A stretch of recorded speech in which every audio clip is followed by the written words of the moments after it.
Hello, Stephen White, Steve Arts 89. I saw Chucky, unfortunately. Um, I don't know. When it first came out, I thought, oh, great, they're doing Chucky again. That's good. I'll see that.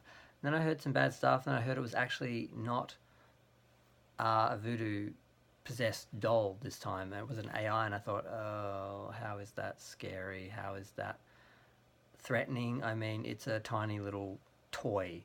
How much damage can it do? The idea of a doll being possessed by a supernatural force, that's mysterious, that's flexible, you can do a lot with that. But a doll, I mean, you pull its batteries out, you kick it across the floor. I mean, what, really? How scary is that? But I thought I'll see it. I didn't pay for it, but managed to get a free ticket, and I'm like, yay, I'll see it.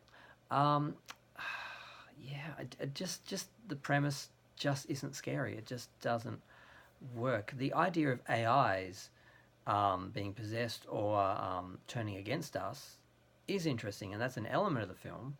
But it doesn't work when it's a doll that's just had its safety protocols turned off, suddenly developing a personality randomly for no reason, which makes no sense, and then trying to kill everyone and trying to um, using all of the abilities, because basically it's supposed to sort of be like an Alexa, where it organizes your music, your TV, your lights, everything. It basically helps you. It's like a living Alexa, but a toy as well. So that's sort of the way they set it up. Which, I mean, you're really not going to give your kid control of everything in your environment anyway. Just none of it really works. But parts of it could be scary if they were done as their own film about AIs and about how much control we give to things like this, and then what would happen if they turned on us, blah blah blah. Basically, Terminator before Judgment Day, or yeah, what led up to that would be interesting as a film on its own. But this just is, yeah. I mean, it starts off with a guy in a factory getting slapped around by his boss, a sweatshop being slapped around by his boss. So, to spite him, he turns off all the doll's protocols, like not to hurt people, not to do anything, blah blah blah, because apparently you need to program a doll not to do any of this, like it would have some understanding of, or um, impulse to do something like that. Switches all that off, finishes off this last doll because he's being fired, and then throws himself off the top of the building and kills himself. So the doll goes out, it gets returned. A mother who is a bit broke basically blackmails the guy who's supposed to send it back for a return, because she knows he cheated on his wife. Takes it home, gives it to him. He's initially bored with it, but then he actually starts to connect with it. And the doll isn't creepy, but it isn't scary, but it isn't cute either. And they try and go for all three at different times, and none of it works. And it's not remotely believable. And I can't believe I'm arguing believability over a story about voodoo curses, but there's a flexibility to that where you can't really say there's any wrong way for a voodoo curse to work, or for a voodoo someone to possess someone. Whereas an AI, there's so many little things you can look and go, that wouldn't happen, that wouldn't happen, that wouldn't happen. Why does it have super strength? How could it there's no way it had the articulation to do a lot of things it did, because it was just designed to be a toy, not a machine. It's just, so yeah. I usually like horror movies. I usually can find no fault with them, because sometimes just the mood and tone is enough for me with a horror movie to enjoy it. It doesn't have to be smart or even well written. Sometimes the characters do things so stupid, they're just doing that so the plot can go along, because they couldn't think of a better way to make a scene happen, and that's annoying. That did happen once in The Conjuring, I think, but not The Conjuring. Annabelle Comes Home, but the rest of the film is great. You can let it go. This whole film is like that. It's just forced, and I don't know why they did. I know they're doing a Chucky TV series, which is going to be a continuation of the original Chucky, which is actually scary and interesting, and camp and fun. And there's a lot of good. I don't know why they didn't just redo the original story, just in a modern setting. I don't know. It just didn't work, and I'm really disappointed, because it's another horror franchise in the toilet. There's a few in the toilet now, mostly because they just can't get the funding to get them made. Friday the 13th, Nightmare on Elm Street.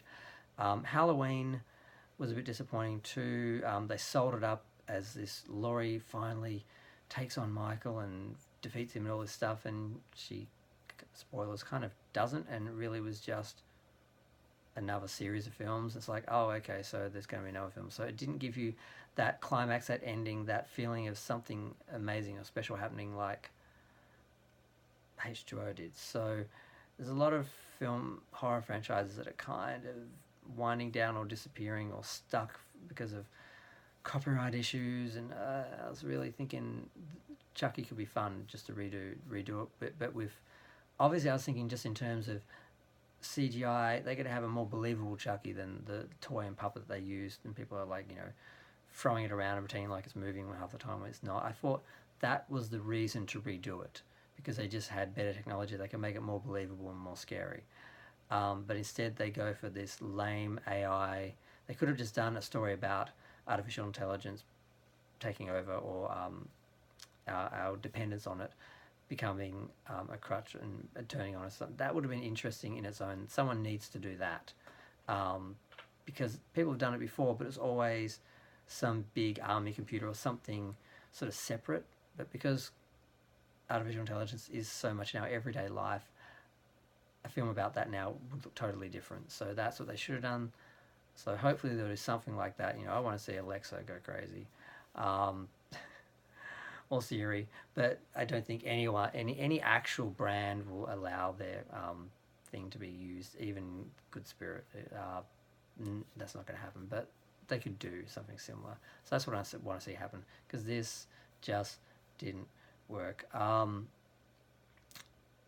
just trying to think some of the specific things that were just awful. There's the worst moment ever when the doll's about to kill the boy. He starts singing the Buddy song to him, and it confused him or something. I'm like, this is just so many shades. This is like Discovery bad writing, like Star Trek Discovery bad writing. I don't think anyone from Discovery wrote this, but I think that maybe they were watching Discovery to work out how to write a really bad story and ruin like a franchise and make something just unwatchable. So here I am, negative review of a horror movie from a classic series. Didn't think this would happen. Hopefully the TV series will be great. I don't want to go too much into the actual spoilery complaints, because there's one decent scene where he's controlling a car, and you realise how vulnerable the person is in the car because they have no control, because we're going into self-driven cars and all that sort of stuff, and not self-driven, AI-driven, whatever. We're not driving cars. The idea they're driving us. And if something goes out of control, or if someone takes control of something, you realise how vulnerable you are and what damage can be done. That was a good scene, but the doll sitting there with his light-up ET finger doing it all, out of pure spite and vengeance, like he has emotions, like it just, why is the doll evil? Like, turning off something's protocols might stop it from doing something that could injure someone, but it's just stupid. Like, it just doesn't work. And I guess that's what happens when you have a basic premise that doesn't work, a basic idea that doesn't work. There's nothing you can do if it doesn't matter how good the special effects are, doesn't matter how good the actors are, doesn't matter how good a will you go into the film with. You're just going to sit there feeling like, why am I here? And I only really stayed to watch the end of the film just so I could do this video and not be like, I walked out, so someone could be like, oh, you didn't see the film. How do you actually know if it was really any good? You let blah, blah. So I did that with a film recently. I've only walked out of 2 films in my life. One was the remake of Suspiria, because it was just so bad, and it was running longer than I was told, and it was like, I can see the end of the film, or I can go home on the last train and not have to get a taxi all the way home and waste money for this film. So I left. And the other time I left a film was Beauty and the Beast, because I thought it was going to be a live action film. I didn't realise it was just going to be a CGI version of the animated one, and the singing cups and stuff. I was like, no, this is too much, and I left and went into King Kong, because the only reason why I saw it was because King Kong was starting an hour later than I thought, and Beauty and the Beast was there anything on, so I thought, I'll see what it's like. It was so bad, I just left an hour in and went and saw King Kong instead. So this was almost that bad, but I did stay till the end just so I could give a true review and not, you know. But I'm going to leave it there. 10 minutes is long enough to talk about this. If you don't agree, feel free to tell me what you thought of the film. Thanks. Bye.